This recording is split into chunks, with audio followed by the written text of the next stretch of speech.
Please join us in keeping Fredericksburg and Gillespie County special. Be Texas friendly. Share the road. Put litter in its place. Respect private property. And protect our dark skies. Thank you for caring about our community. The community in Fredericksburg is growing, and we know that people choose to live here, and for a very good reason. It's important that we have resources in place so that people can take care of themselves, so that our economy can keep moving, so that this community can continue to thrive. And this is our opportunity to help them stay well and stay part of the community as contributing members. This is Fbg.Live. From touchdowns and concerts to weddings and Christmas parades. Live video production right here in Fredericksburg, Texas. Live, local, here for you.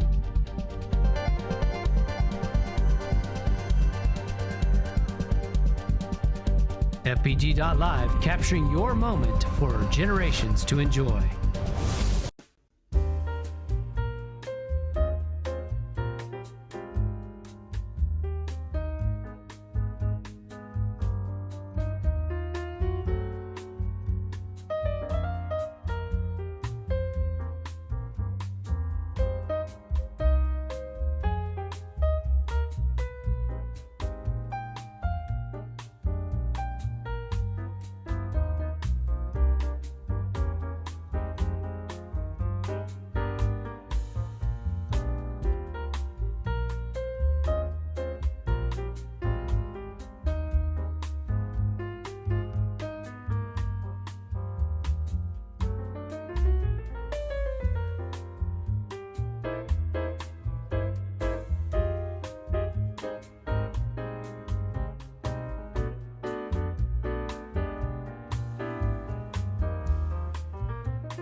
All right, we'll go ahead and get started. If you can find a seat, we'll go ahead and get started. Thank you for being here at Coffee with the City Manager this morning. We have a number of different items to cover today. You can see the agenda behind me. We're going to actually start with the chamber update. And I'll tell you that we do have a number of items on the city side to update you on. We're going to end with the Moore Street discussion. I know that a number of you are here to be part of that conversation. I see some people smiling at that. Mr. Carr, thanks for being here. So we'll end with that discussion, and thank you for being here.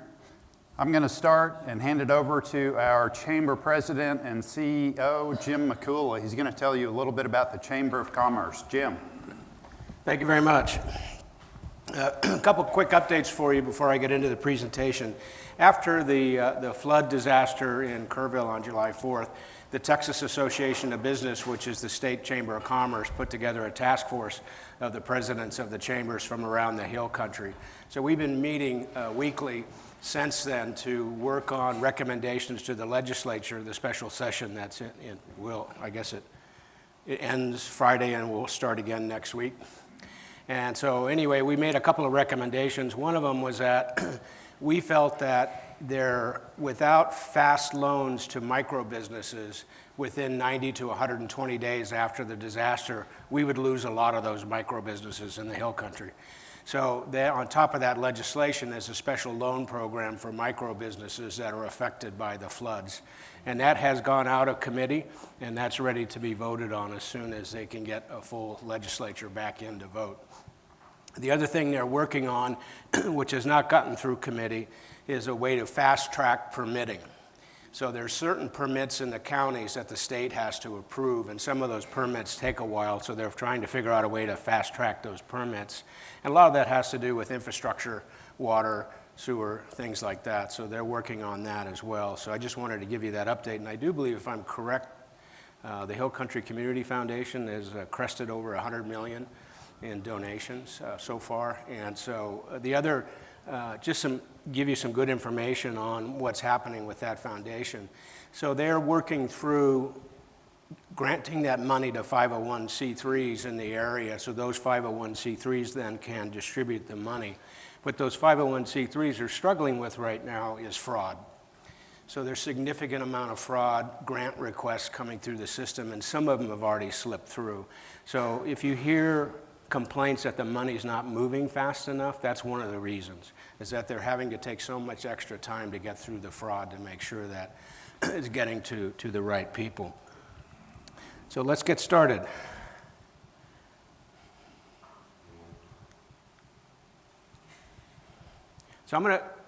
So each quarter I do a economic report that combines information from the Gillespie County Economic Commission, information from the state demographics out of San Antonio. But I'm going to start off here with tax receipts. So through the first 6 months of the year, we're down 0.8% in Fredericksburg, down 0.3% in Gillespie County. But we're up significantly from 2023, 5.9% and 3.4%. In year-to-date, our city has outperformed Marble Falls, Austin, and statewide city average. Gillespie County is outperforming Kerr, Kendall, Burnett, and statewide county average. But the challenge is the inflation. So the same period of time, inflation was 2.7% year over year, but our tax rate collection is only up 0.8%, so we're actually underwater. So if you look at our small businesses, so their costs, their inflation costs have gone up, but their sales have dropped. And also the mix of what they're selling is different than it was right after post-pandemic, so their profitability is taking a pretty good hit again for their second year in a row. Also, we'll see another slide, our wineries out on 290 and throughout the county, their visitation is down quite a bit as well. So here's the visitation stats. So you can see those numbers, but it equates to 40,000 fewer visitors in the first 6 months of the year. So it doesn't sound like a lot, but it's a lot. And so how much that spend of each of those visitors that are not here. One of my favorite topics, multifamily housing. So the question I got asked over the last year and a half is, what's happening with all the new apartments that are coming into town? How are they being absorbed? They got absorbed pretty quickly. You can see that they're running 87.7% occupancy right now. And you can see the big increase from, we had 827 units in March of 23. We're now up to 1408. And I believe that the latest multifamily project near Frieden has broke ground out there, and that's a combination facility of age-restricted and unrestricted. I'm not sure when that'll come online, but we've absorbed close to 70% of the new inventory already. So good news. As far as the demographics of those people and where they're coming from, it's hard to find, it's hard for us to get that information. The actual operators don't know that much as well, so can't share, don't know what that information is to share with you. Real estate, not a surprise. So we're sliding down again below 2024. I was surprised that the number of STRs sold has dropped so much this year versus previous years. But the average price for those STRs continues to plummet at this point in time. So it looks like any STR that sits within no more than 10 blocks from Main Street, they're doing pretty well. Once you go outside that radius, those STRs are not doing as well. I don't know if they're coming back into long-term rentals or on the market, but you can see the stats here.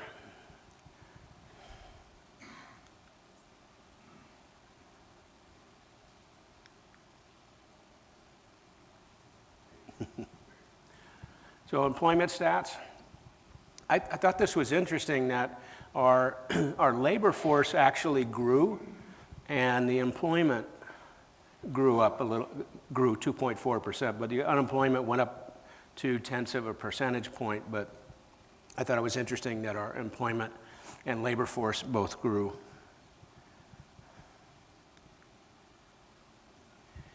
Population growth. So one of the things that I like to take a look at is the population growth in the state and also around us, because that creates pressures on our community, and understand what's happening in the other communities. So if we all look pre-pandemic and you knew that there was a slow growth coming north out of San Antonio, coming west out of Austin, and then the pandemic just supercharged that movement.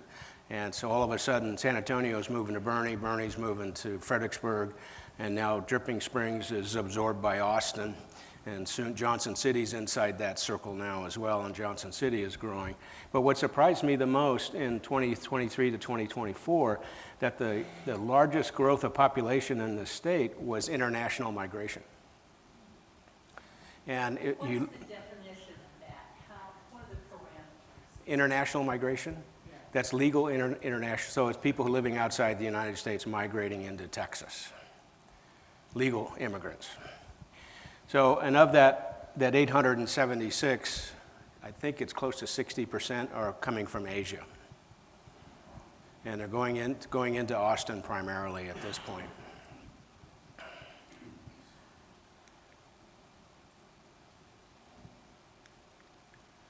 And this is the population growth for Gillespie County. So what's interesting is that you can see there it's not much of a growth, but I was driving around the county a couple weeks ago, and I was on top of a hill, and I looked across the valley to the other side of the hills, and I couldn't believe all the homes that are being built in and around Gillespie County, these second homes that are getting built out there. And so they're not counted in the population. So I'm not sure what the population would be if we counted those second homes into the population, because we're only growing at little over 1% a year for actual residents in Gillespie County and also in Fredericksburg. But Gillespie County is growing at a little bit faster rate than what Fredericksburg is growing. That's because it's a smaller population.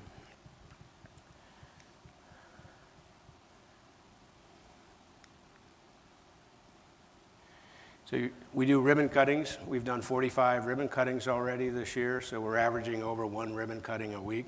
I think we have 3 this week going on. And a little great story about Homeland pressure washing. There's a small veteran-owned business that joined the chamber 2 years ago. And now he's expanded enough. He's in Marble Falls and in Fredericksburg. And he came back to the chamber and said, how can I help? I'd like to sponsor a program. So he sponsors our ambassador program for us. If you need your sidewalk cleaned, he's great. Fingerprinting. Many of you may not know that in September of last year, we took on our fingerprinting and background operations in the chamber.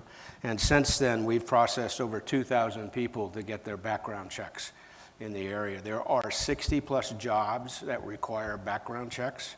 There's the Board of Medical Examiners, the Board of Nurse Examiners, the Board of Pharmacy Examiners, PI, professional investigators, professional engineers, veterinary, daycare licensing, physical therapists, license to carry, massage therapists, real estate commissions. If you have a commercial driver's license, you'll be in our chamber at some point in time. And all of the people at Strayers, the Kawasaki operation. So Kawasaki required all of them to have a background check. So it was all the way from the matriarch of the family all the way down to the great-grandkids were all getting checked out. There was 12 of them in line getting ready to be fingerprinted a few months back. So this is a significant service that we provide to the community, and we provide it at a loss. They only pay us $8 a fingerprint, but basically we need a full-time person to take on that project. Events and programs through the balance of the year. This afternoon I'll be headed to Moe Ranch. It's Leadership Gillespie County Retreat. So we'll be setting up there tonight. We'll be running through, there's 22 individuals from the county going through the program with their retreat tomorrow. We'll wrap up Friday afternoon, and then they'll be back, and then they'll start the program. And Sean, I know I owe you an email back about the first day that they're in the City Hall, the first Wednesday of September, and then I got to coordinate with the City Council. We're trying to host a lunch with the crew for the City Council, and then they'll go to the county, and then they'll continue on with their program. August 21st, we started a program called Main Street Merchants Committee. I think it was about a little over a year ago. And so we've now coalesced into a pretty good little committee. We're having one of our planning meetings. So we're working with the Native Plant Society, and they're working on a plan to beautify Main Street and bringing back using native plants and trees and all that. So we're working with the Main Street merchants. We'll be meeting with them. We're also putting together a marketing initiative for the Main Street merchants so that they can actually be better marketers outbound to get the attention of the visitors coming into Fredericksburg before they get to Fredericksburg and get them more information about our retailers. Fun After Fives at Hill and Vine that same day. We also have a leadership program at the high school called Eye Opener. Those students are being selected this week, and then next week, 2 weeks, they have their first meeting as well. And that's sponsored by Create Healthy. And also Leadership Gillespie County, that's sponsored by the hospital, Methodist Hill Country. September 10th, State of the Burg, Leaders Breakfast with Clinton Bailey. I'll be giving us up to date on all things that are the city of Fredericksburg. September 18th is Fun After 5 at the Fredericksburg Dentistry. The reason why who would want to go to a dentistry to have beer or whatever, but this is their 50th anniversary, and they've been members for 50 years, so we thought we would be a good idea to have it at their place on that. Next day is our golf tournament. This year is the 45th anniversary of the Oktoberfest, so we're doing a special ribbon cutting for the Oktoberfest on October 3rd. October 7th,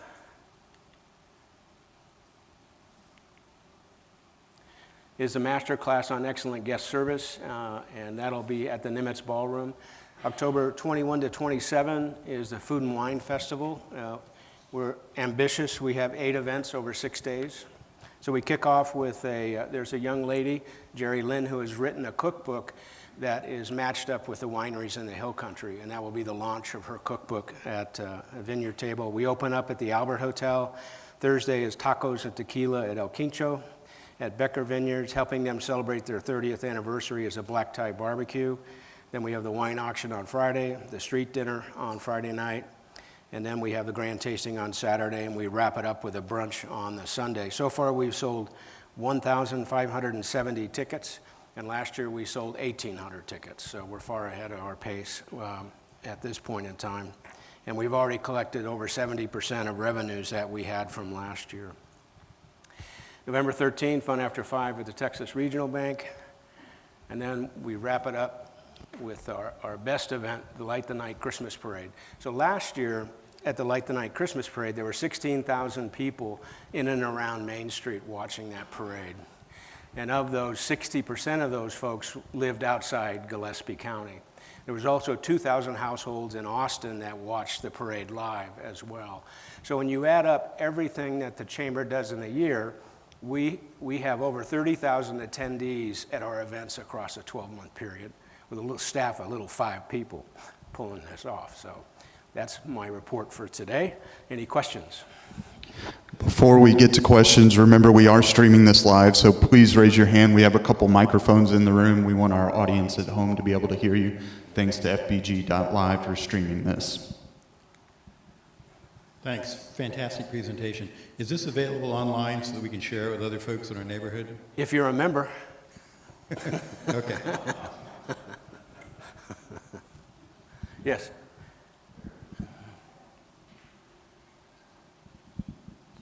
But yes, I can make it available to you. I was just teasing. Jim, great report as always. You mentioned the numbers on the wineries. Could you give us some detail on that? On the visitation? Well, just to give you some statistics, the number of wineries from 2020 to 2025 doubled from the previous decade. So it was the fastest growth was from 2020 into 25. It was something like 40 wineries. That's just Gillespie County. That doesn't even count Llano and Marble Falls and all of that. So there was this expansion of availability, and then the visitation flattened out. So we're hearing everything from 10% down to sometimes 15, 20% down in visitations. And the other thing I forgot to mention with the visitations for Gillespie County in general, when you combine the fire in March and the floods in July, those are significant events. So we looked at the numbers from spring break of this year versus the previous year's spring break, and it was down 15%, primarily because of the fires. So I got a call from the San Antonio paper saying, "What are you going to do with all the wineries?" I go, "What do you mean, what am I going to do with the wineries?" They said, "Well, they all burned down." I said, "Well, no, they won't. Did they get smoke damage?" And I said, "No, my house was 4 miles from the fire, and I was in my backyard watching the wind blow the smoke to Austin. And so we didn't have any smoke damage or anything, but that publicity went out. And the same thing with the flooding. So we got calls the week after the flood asking if Fredericksburg was open. So it's amazing what happens with the publicity, especially when the national news comes in and does what they do, it just expands it out. So combination of 3 things. One, there was more wineries out there, the same number of visitors, and then we had the fire and then the flood. So that has affected them. A 4th of July weekend, the retailers on Main Street reported anywhere from 15 to 25% drop in revenues year over year.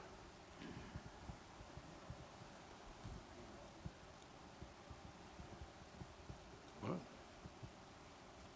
I guess that's it. Thank you all very much.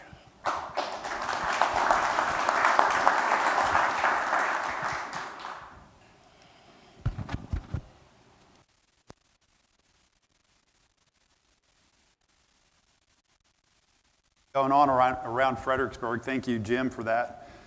So Jim is a special speaker. At the end of this, I'll be asking if there are any other special speakers this group would like to hear. We try to get folks in front of you to make presentations that are of interest to you, so we'll be talking about that in a little bit. I like to lead off by just asking everyone, as we're going through these conversations, all I ask is that you be nice and civil. This is always very calm. We're here for you. We'll answer your questions. If we can't get to them today, we'll answer them some other time. Also want to point out that we do have a number of council members and former council members in the room, and I hope I don't miss anyone. I'll start here with Bobby Watson, council member, Todd Edson.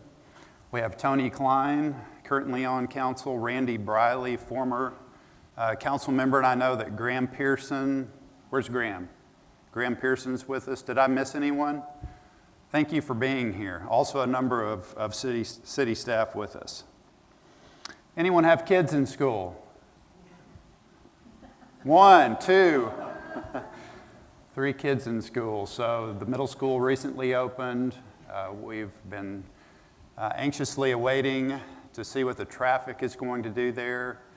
I think that it will only get better as we go through the next couple of weeks, but I don't think it is terrible right now.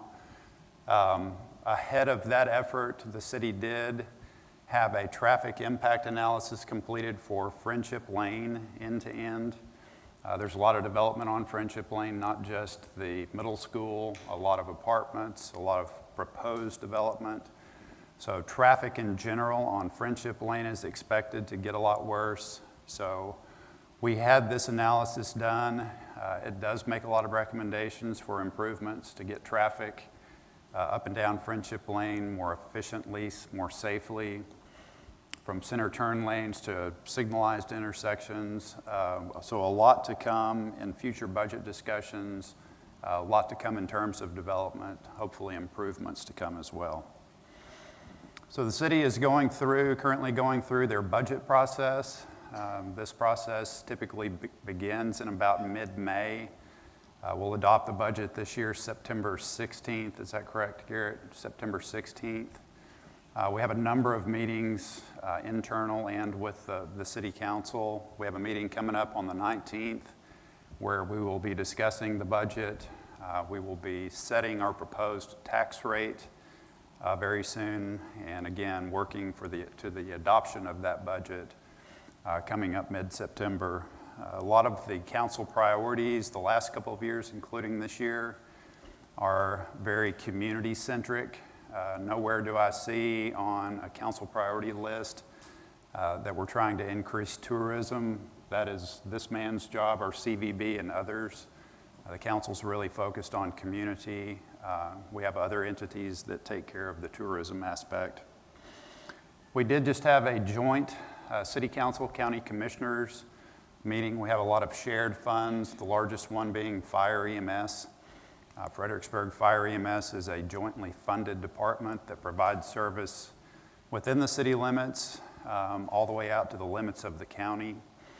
We work hand in hand with all the volunteer departments. We're getting to a point where there's so much growth out in the county. Jim just mentioned it. We're having a hard time getting out to some folks. Our response times are growing. The number of calls are growing year over year. We're seeing some pretty big increases. So we're looking at potentially doing something a little bit different in the next 5 years, trying to get more medical services a little bit further out in the county.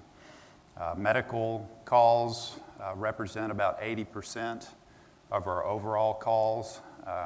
If we have a 30-minute response time, that might be about 15 minutes too late in some cases. So we'll be talking about that a lot toward the end of the year with the county.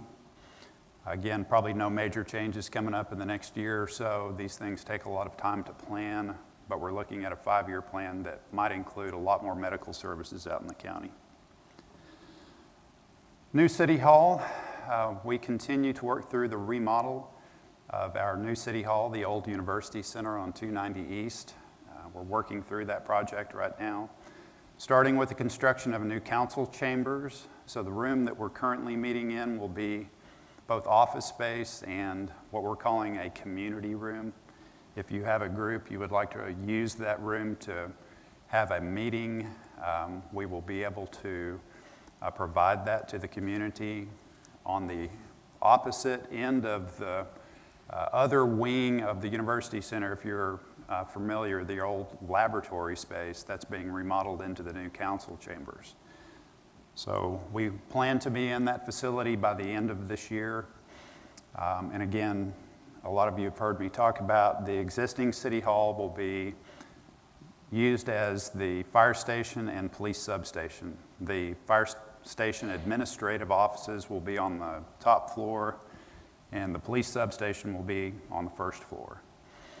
So coming out of the Main Street Merchant Group, a number of different meetings, about 30 town hall meetings that we did. One of the main things that the community wanted to see was more police presence on Main Street, whether that is police officers on foot, on bicycle, Whatever the case may be, we're going to increase that presence with that police substation.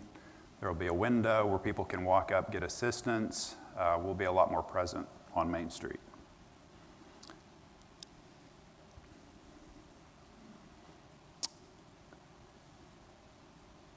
Okay, town halls and our transportation projects. So in an attempt to get community feedback on primarily a couple of transportation projects, projects that we've been talking about for about the last 10 years, we've been getting around town, getting feedback via town hall meetings, a lot of council members, a lot of staff, presenting these transportation projects, getting both positive and negative feedback from the community. The idea is to be completely transparent with this. We don't have any plans to build this next year, probably not in the next couple of years, but these projects are literally projects the city has talked about since about the 2007, 2008 timeframe. So does anybody remember the relief route study? Trying to forget, maybe? That was an effort that started up in about 2013, about a 7 or 8 year effort. 8 year effort. A really good effort to look at the feasibility for a relief route around Fredericksburg. And it was primarily to get trucks off Main. When you look at trucks on Main, it would have only resulted in a reduction of probably about 20% of the truck volume. It's a little bit too far out to make a difference in terms of traffic, other traffic in Fredericksburg. It really didn't make all that much sense. So we had just recently gone through a transportation master plan that prioritized and contemplated a lot of different projects in town. So it occurred to us that we might be able to do a few projects in town to help traffic circulation. So we shifted gears a little bit away from the large relief route and started concentrating on 4 transportation extension projects within the city limits. These are more local projects, projects that help everyone in this room get back and forth. We understand that these are controversial. They have been controversial to an extent. In some cases, they haven't been supported. In other cases, we've been, asked questions like, why haven't you built this 15 years ago? So we're at both ends of the spectrum on this. We understand that. The projects are the extension of Friendship Lane, basically along Tivydale, up Kerr Road, crossing 290 West, eventually intersecting 87 North. We have the extension of Frederick Road across 1631 to the east, eventually intersecting Main Street at Friendship Lane, if you can imagine that project. We have another project, which is the south extension of South Cherry across the creek to Post Oak, which will eventually now get you all the way to Friendship Lane if you pass by the middle school. And then the extension of Morse Street. The study contemplated the east extension of Morse Street. We've been talking about Morse and Mulberry Street. But Morse Street to the east, again, crossing 1631, intersecting Main Street near the hardware store. So that would be a way to get traffic across town, a secondary route north of Main Street that gets traffic off of Main Street.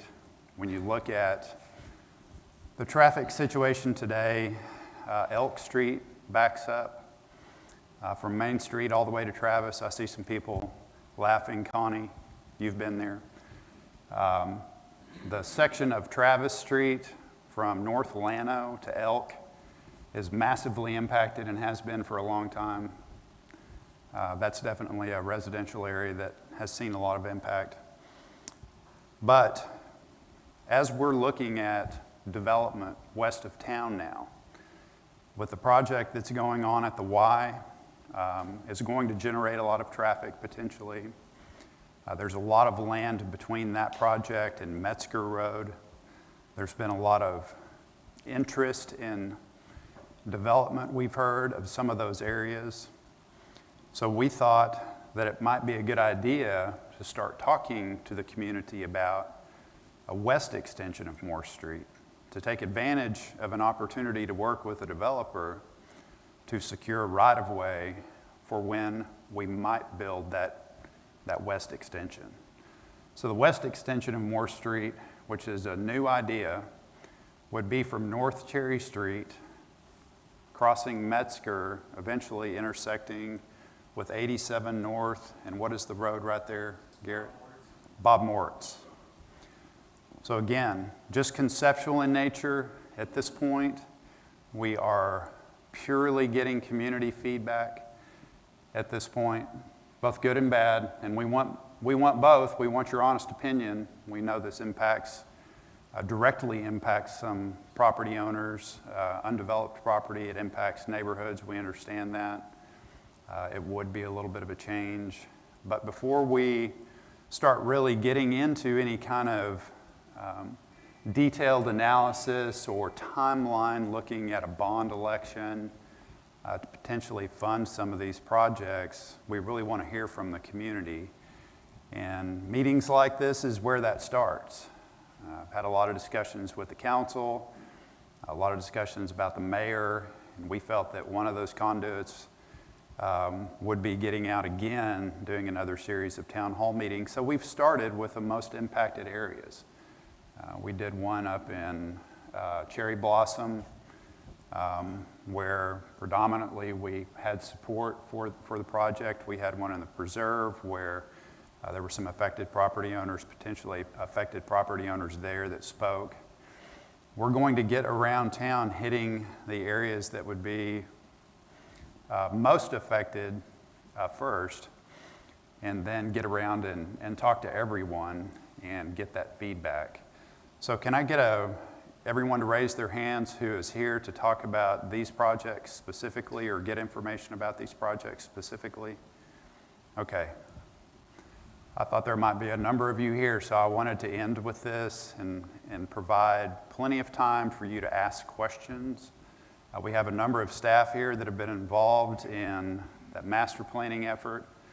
The prioritization of the 4 projects that I mentioned can answer just about any question that you have. If you have a council level question, we have a few council members here in the room again. If we can't answer your questions today, we would love to sit down with you and talk to you just a little bit more about these projects and kind of explain what they consist of. Again, the prioritization, our thinking in terms of traffic mobility, offering relief to some areas, why we feel some of these projects might make sense. So with that, I will just start with whoever has the first question about the Moore Street project back here. Anyone in the room have a question about any of the transportation projects? But let's start with questions. Who would like to throw a question out first? Yes, ma'am. Thank you. For the extension of Moore Street through to Metzger and US 87, what is the current volume on Moore Street today, vehicles per day, and what's the projected volume of vehicles per day if that extension is approved? And a follow-up question is, has there been any preliminary engineering done for any of this? Okay, well, the first question, and I'd have to look at the master plan in terms of traffic volumes, the east or the west extension was not contemplated during that study. That's something that we're going to have to take a look at. I've seen numbers somewhere that someone threw out from the community of 6,700 vehicles a day. This is not the type of road that is going to pick up traffic that is destination Fredericksburg. It will get you to a traffic signal pretty quickly, likely several along that route, and it won't be the most efficient route to take if you're trying to get across town, driving into town. Main Street would still be your best option. This is really for that neighborhood traffic going from east to west and west to east. Again, if you live in the core neighborhood north of Main Street and you're trying to get to the end of town and not get on Main Street, whether you're going to Walmart or Johnson City going east, or you're trying to get to the development at the Y or somewhere out west, you can leave that neighborhood and get to that destination. But we do have some of that traffic volume data. And again, we have not, at this point, done any kind of engineering analysis on the actual west extension, but there is a full engineering analysis for the east extension on the city's website, on our traffic transportation page, where you can find the master plan, transportation master plan, and you can also find a supplement to that master plan that is the 4 projects that I mentioned. They're described with traffic volumes, their impact, positive and negative, and they're also ranked in order of benefit cost ratio, number 1 to number 4. And I can provide you a link if you would like. Okay. Did that answer your question? Okay, you bet. Yes, sir. Just a question. Okay. The historic streets, Main Street, San Antonio, Austin Street, were built to be quite wide, to be able to turn wagons around. That's not the case on a number of the streets, for example, Post Oak or Cherry Street or Morris. Those are 2-lane streets. Is there, if you do an extension in either direction, east or west, is it going to be a 2-lane extension? Or are you going to try to widen those streets so that they have more than 2 lanes? Probably 2 lanes. Again, we expect these to be very low volume traffic. Routes, not anything like Friendship Lane. It's not a conversion of a residential street to a major thoroughfare like that. These are more local streets that carry local traffic.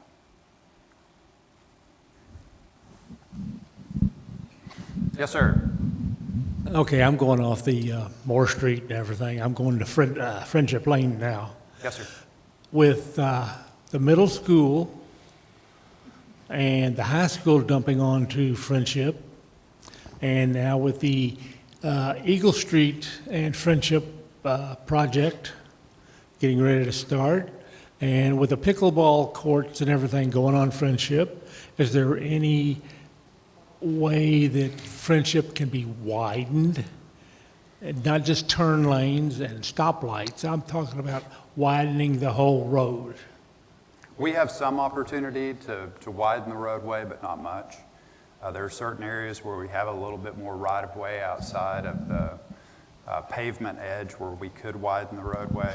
I might get either Chris or Garrett to answer the question in terms of proposed improvements.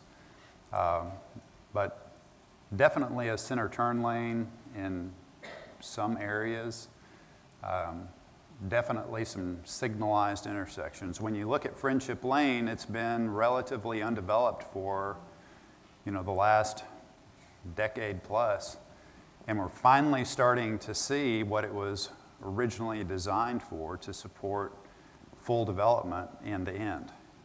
There are a lot of improvements, in my opinion, that should have been done when it was built in anticipation of this, because it's coming, we can see it, but we have to study that now and determine what's best moving forward. But Garrett, can you talk about widening the roadway? Sure. So at the entrance to Friendship Oaks at the intersection of Creek Street and Friendship Lane, the developer is going to be putting in a center turn lane there. So we're looking at that as kind of a test case to see how that functions. Long term, as Clinton mentioned, I think traffic signals are the solution, but that's going to take time to develop. Currently, all the signals in town are managed by TxDOT, so the city has no control over the signals on Main Street or some of the state highways. We've talked to the state about possibly managing what would be called off-system signals. So anything on Friendship Lane would be considered off-system, off the state system. TxDOT doesn't support that. So we would either have to contract with an outside consultant to manage those signals, or we would have to develop an in-house signal department. So again, that takes time, but long-term, that is the solution. Thank you. Yes, sir.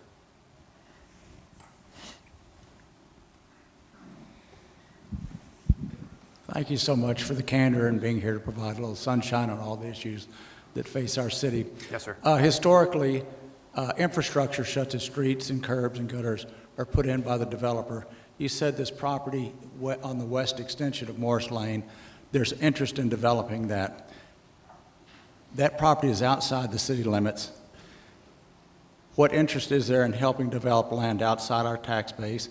And two, if that project goes through, will the developer be asked to pay part of the infrastructure cost of putting in a road that will certainly add value to their property? Right, good questions. And we were approached by a developer that owns property west of Metzger, between Metzger and 87. The landowner was proposing a residential development right there. So that was an opportunity, again, to see what their plans were. Was residential with a mix of park space, open space. And we did visit with them about the opportunity to secure right-of-way to build a roadway, a section of the west extension of Morse through that property, through that project. Typically, when a development like that is proposed, the city requires the developer under the annexation agreement to build roadways. So our expectation would be for that developer to build the roadway. If we were building a road through undeveloped land, the property owner had no plans to develop, we would likely build that ourselves. So it'd be a combination of those two. Yes, sir.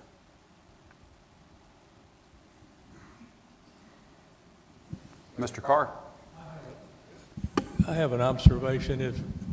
If the Friendship connection to 290 and then to 87 were done first, it would pretty much eliminate any need for people to be crossing from 87 up to Cherry Street. And because I think that's a unlikely high density development area. And Cherry would not be impacted greatly, but in addition, the connection of whatever street it is, excuse me, over by the hardware store coming to the west, when you get to where Morse Street ends now, that you could also go up higher to join at Crabapple, at 16 in Crabapple, for example, lower Crabapple.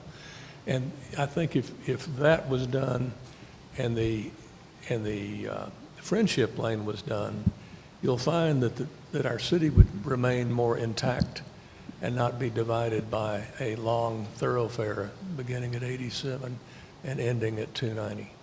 When so much of it, if Friendship was improved, would be going in, even if Friendship is only a boulevard and we pay a bunch of it, we need to do that. You know, I know the rules with TxDOT and so forth can be complicated, but I think that one stretch is one of the most important things that we need to address as a city. Yes, sir. Thank you for that. That's exactly what we're looking for, is thoughts like that. We've certainly looked at all the different options, and again, you know, we feel that some of these projects would be more beneficial just based on growth and current traffic than others. And again, it may only include a east extension, not a west extension, but we want to take the time to talk about both of those right now and just get feedback before we pour a lot of work into these. So again, the last time we had these conversations with the city council, I think was about 5 years ago, and transportation projects were a priority for the council, and I think they may have had sticker shock 5 years ago when we were talking about the cost of these projects. Well, now the cost of the projects has just about doubled, and they'll double again in the next 5 to 7 years. So in combination, we're probably looking at, somewhere in the range of 50 million, maybe 75 million for all these projects put together. So again, as the town is growing, as traffic is growing, as development is happening, we're just trying to get out ahead of this and get feedback from the community before we really take a deep dive in. But thank you for those comments. Yes, sir. Thank you. My name's Don Davison, and we own the property 608 North Cherry, which would be dramatically impacted. It would, if you extended Moore Street, it would cut through the exact center of our property. Yes, sir. So naturally, we're concerned and we're in opposition to this. My wife and I have started canvassing Moore Street, and we've covered about 80% of it and in some of the other neighborhoods. And two things. And the first, I don't mean anything by this. No one was aware of this. And I'm not saying y'all are hiding it. I don't mean it that way. But then people were shocked to hear and most concerned, because typically when you build a byway, there's property value loss. And the increased traffic, the increased demands on the infrastructure. So I just want to express our concerns on this. Yes, sir. And again, there are no concrete plans to do this. We want to take at least a full year to get around town and talk to everyone and get their feedback. When we go to certain areas, it's almost 100% support for the project from people that aren't impacted directly, that don't have a real good way to get to their destination point. So we're trying to get a sense globally for what the community would like to see. And in the end, if the community says they don't want to see either one, I doubt that we will pursue it any further. I will say we had one person who liked the idea that we get Walmart. Can we go back? Okay. Just Yes, a ma'am. real small observation. I don't know anyone local or tourist who doesn't want a way to get around town faster and better. We often are asked those questions, how do you avoid this? And I'm going, oh, this is such a little tiny inconvenience. But two things, please, to keep in mind. When you build this, if you do, make the speed limit 25 miles an hour and enforce it strictly, because otherwise it's going to be the new substitute for Travis Speedway. And if you establish that early on, I think you have a better opportunity, and maybe even consider, because one of the big things people ask for are bike lanes, that there are clearly marked bike lanes by making it, 10 feet bigger or whatever it is. Not everybody's going to want it, but if you do, make it really town friendly. Thank you. Thank you. Let me jump back over here right quick. Yes, ma'am. Yeah, talking about, again, the proposed area on North Moore Street or West Moore Street, whether or not that extension is put in place, even down the road, or considered. There will be development of the properties to the west. And what is a city, because it's in the ETJ, as they're going, those properties are going through development and going through the subdivision process, is the city looking at drainage, storm drainage, and potential flooding issues, because that area is definitely prone to flooding, not just on an individual plat basis, but on an area-wide basis, because there is a cumulative effect that affects downstream of the folks who live along Town Creek, and potential for flooding, which is a very serious concern to us. Right. We do have a very strict drainage ordinance in Fredericksburg. If you're developing a subdivision, you cannot generate any more of an intense discharge than pre-developed conditions. You can discharge at pre-developed conditions longer via a detention pond, but you can't increase the intensity of that flow.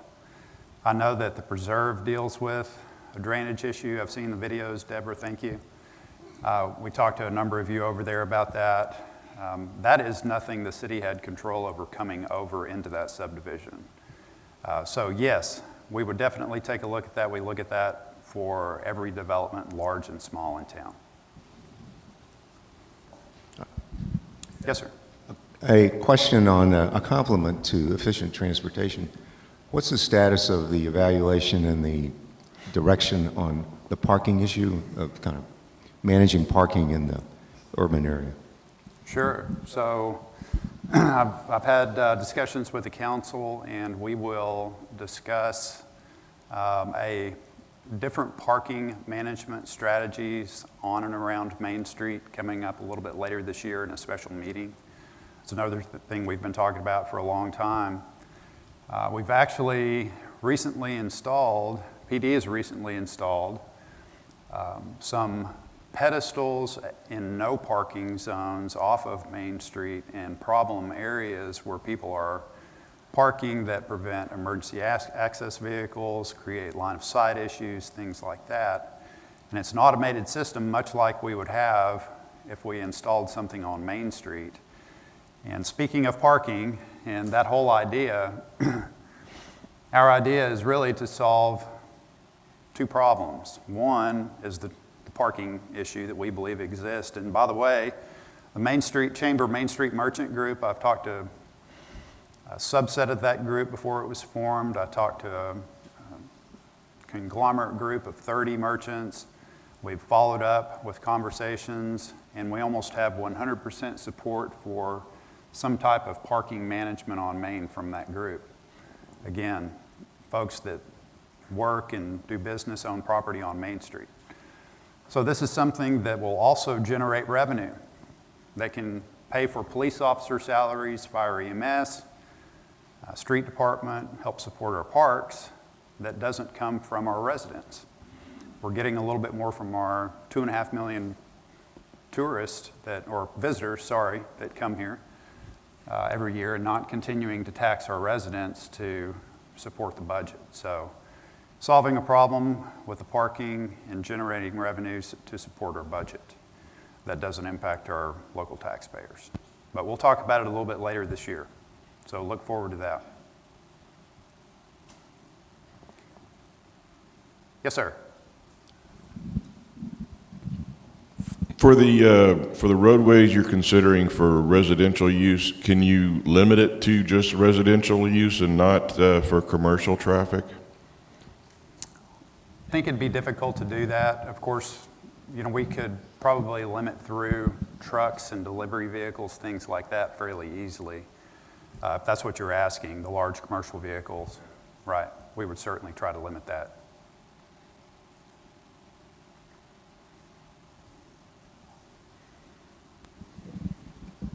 You'd said a little while ago that the property west of the preserve, where there's some flooding that comes through it, that y'all don't have any control over that. I assume it's because it's in the ETJ. Can either one of y'all speak to that, if you're familiar? Garrett, are you?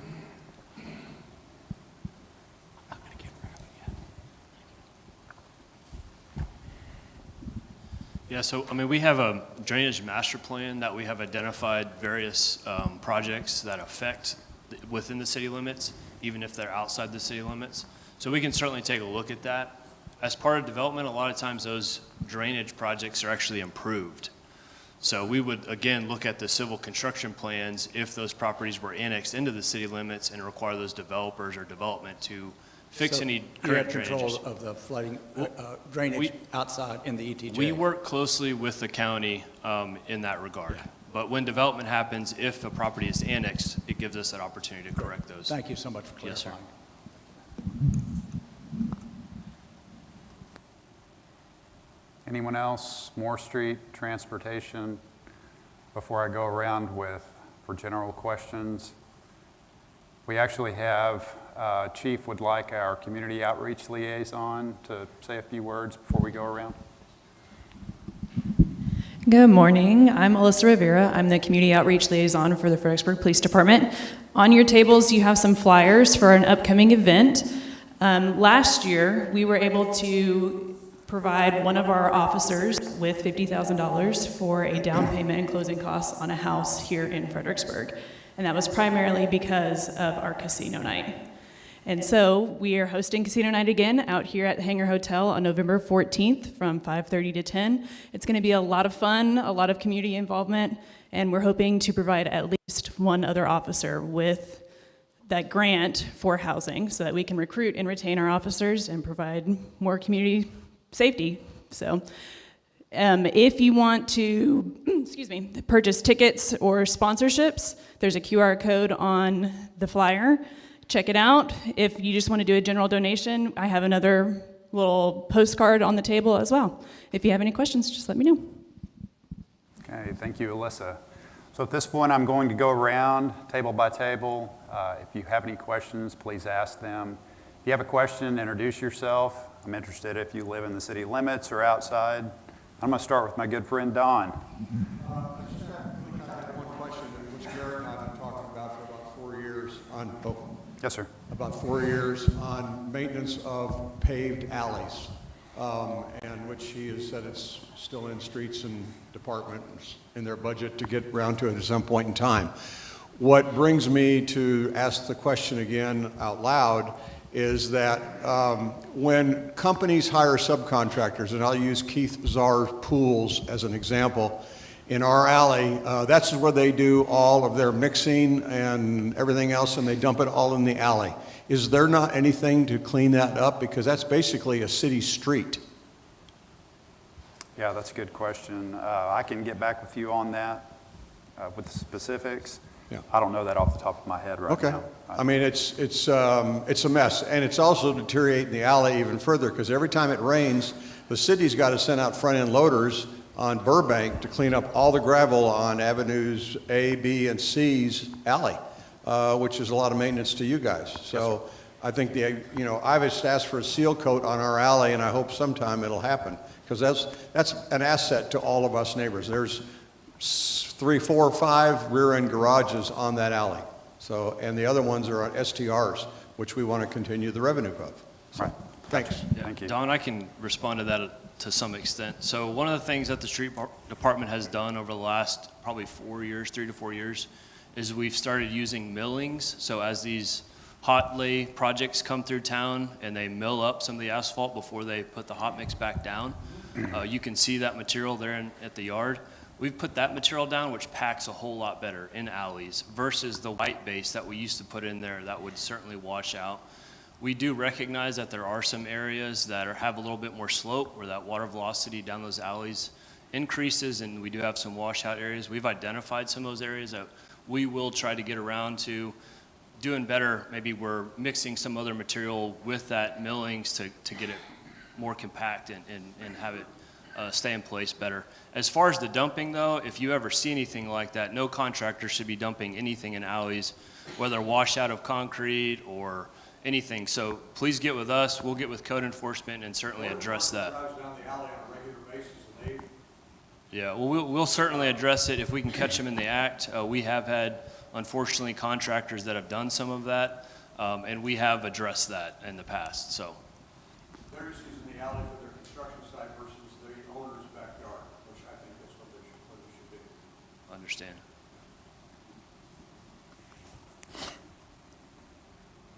Bobby, anything?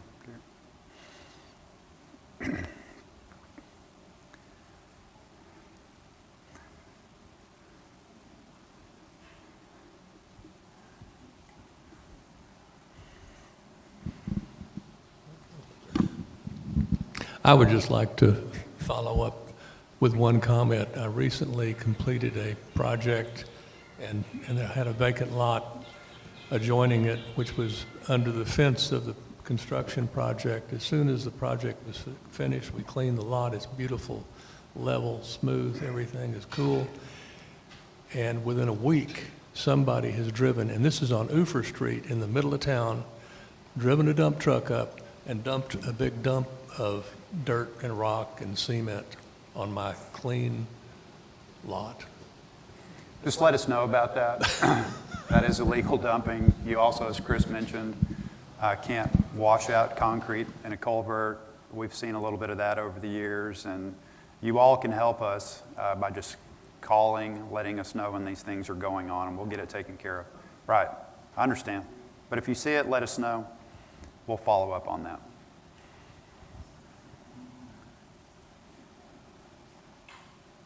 Anyone else? Yes, ma'am. You, excuse me, you had mentioned there was 100% support on the West Morris expansion. Can you tell me, like, where that 100% came from? Almost 100% from the first town hall meeting that we did in Cherry Blossom at the north end of Cherry Street to the west. And again, we also talked to a group up in Stone Ridge who did have a lot of questions, but we did get a lot of positive feedback from that group, which is what we're looking for, is questions and positive and negative feedback.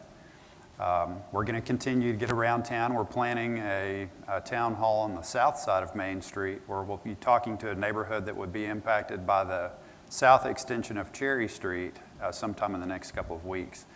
So again, we have council members there with us, a number of staff. We're trying to explain the concept of these projects to these folks to get feedback and provide that feedback back to the council to determine if we are moving forward with any of these. So that's the level of transparency. Instead of just publishing something in the paper or hoping you might see something, we're giving everyone in town the opportunity to get in front of us and listen to us and ask questions and us answer questions. So I know that we can't get everywhere at one time, but we're trying to get around in the next year to talk about this again. This project isn't imminent at this point. There's a lot that has to be done before we can even start doing the engineering and planning for any of these projects. This is the very beginning. Any other questions? Yes, ma'am. Hi, I'm Diane Kamla, and I do live in the city limits. And my question, it's not about the transportation, is that these are other ones, or should this just be transportation? No, any question. Okay. I belong to a 501c3, and we're the local quilt guild. We have sometimes close to 200 members. And does the city have any plans for meeting places that locals can use? There's a million venues in this town, but we can't afford those. And churches are to the point now where they don't want groups in there. So as I mentioned up front, the current council chambers, the current room that's being used as the council chambers at the new city hall of the old university center will be converted into office space, and half will be a community room that groups like that can use and schedule and use throughout the year. So Okay. that would be an opportunity. Okay, but are there larger places? Every 2 years we have a quilt show, and there's just not places that are big here to use. For example, Kerrville has a really nice event center that they're able to have their show in. And I realize that, I was just wondering if the city had anything planned for our local groups. I don't know that we have anything that large. Well, we are looking at potentially making improvements to Pioneer Pavilion at some point. It might be sometime down the road, fully enclosed, air-conditioned space, but that would be an opportunity. But we really don't have a lot of that type of space as city-owned buildings. But the University Center property, that might be a little bit too small. I'm looking at this room. I want to say it's about... So the city council's in the HEB room, or that's the one that's going to be? Right, so when you divide the HEB room in half? Yeah, that's way too small. Okay. This is too small. I think that's about what it'll be, right, Garrett? About the size as if you pulled a partition across? Hold up to 72 people. Oh, okay. Yeah, no, that's not even big enough for our group to meet. Okay. I'm sorry about No, that. I'm just curious if we're just asking, because we just got kicked out of a church for our meeting, for our quilt show next year. And we get funds, we get tax funds, we bring people in, but there's just no place to have it, so. There's some sin in Yeah, I know. Well, thank you. I appreciate it.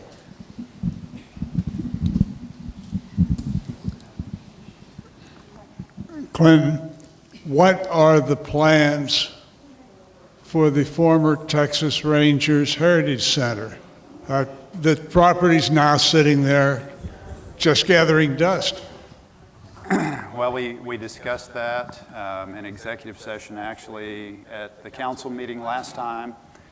And our city attorney indicated that we can now start talking about the future use of that facility.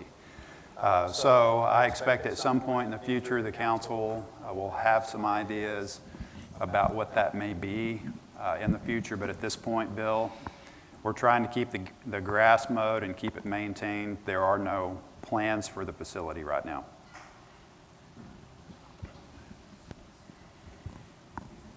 Yes, sir. Morning, I'm Tommy Johnson. And I want to talk about Live Oak a little bit. You had a utility project there. It was supposed to be done July 26th, went into mid-August. Is there any penalties for contractors that don't meet their timelines? You did the water project there on Live Oak, then you did this. Can't you put those together kind of thing? Just seems inefficient to do two different ones. And just how do you hold contractors? Because Live Oak is still pretty rough, and when you drive on it, they put asphalt, but it's still pretty rough. Right. Chris? Sure, I can answer that. So the contractor is still within their schedule. Unfortunately, did have some delays on getting the hot mix, so we had to extend the closure of Live Oak longer than expected. Apologies for that. We continued pushing the contractor through all of that. They did find another plant that made the hot mix, and they were able to get back in there, but we had to extend it another about 10 days, unfortunately. As far as Live Oak itself, the contractors fulfilled the obligation for their portion of paving, of fixing the utility trench. But the city still has some work to do in the future to do a level up and then repave that. Our goal is to do that level up this year. So that would be bringing pre-mix back in. If you've driven East Travis, that's a level up project without the pavement or without the repavement. We will do the level up this year and then come back next year, next summer, and actually do the single course of pavement. Anytime you do utility work in a street, it's not going to be as good as it was previously. So we understand that, and we certainly will get in there and do a level up and get it a lot smoother than it is currently. And do you hold the contractors responsible? If they don't do what they're supposed to do? Well, in the contract, we do have liquidated damages if they go over their schedule. So not over their schedule necessarily from a task standpoint, but if they go beyond the contract time limits, then we can have liquidated damages and assess those liquidated damages according to the contract. But in this case, no, there's no penalty. We just, through construction, coordinate with those, with the contractor and continue pushing information out to the public. Unfortunately, when you get under construction, there are delays, more often than not, unfortunately. Not always, but there are some delays in getting materials or equipment or rain delays, weather delays, and so forth. So it's just that constant communication with the folks that are impacted. So again, my apologies for the impact that caused. Okay, anyone else? All right, thank you for being here, and thank you for being nice.